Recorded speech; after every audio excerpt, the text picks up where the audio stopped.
प्यारे बच्चों, आज हम पढ़ेंगे द को दी और द कब पढ़ा जाता है। इन जुमलों को गौर से सुनिए।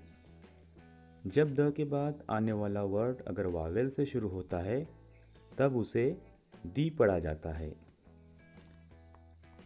और जब द के बाद आने वाला वर्ड अगर कंसोनेंट से शुरू होता है तब उसे द पढ़ा जाता है।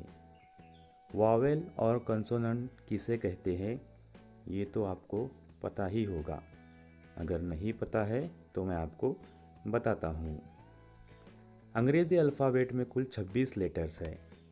उनमें 5 वावेल्स है और बाकी 21 कंसोनेंट होते हैं। ABCD तो आपने पढ़ा ही होगा।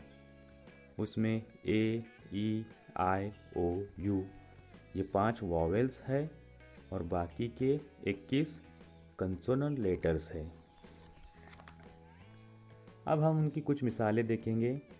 द को दी और द कैसे पढ़ते हैं। दी एंड, इसमें देखिए द के बाद जो वर्ड है एंड वो किस से शुरू हो रहा है, वॉवेल से, इसलिए हम द को दी पढ़ेंगे, दी एंड। अब दूसरी मिसाल देखते हैं, दी एलिफेंट।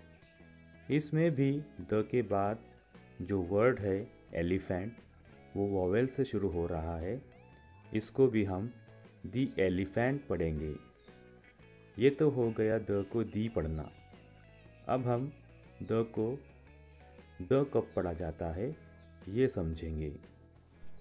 अब हम दूसरी मिसालें देखेंगे।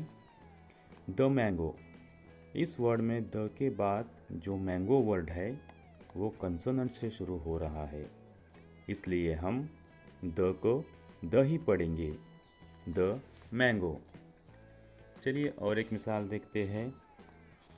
द टीचर, इस वर्ड में भी द के बाद जो टीचर वर्ड है वो कंसोनेंट से शुरू हो रहा है, इसलिए द को द ही पढ़ेंगे, द टीचर।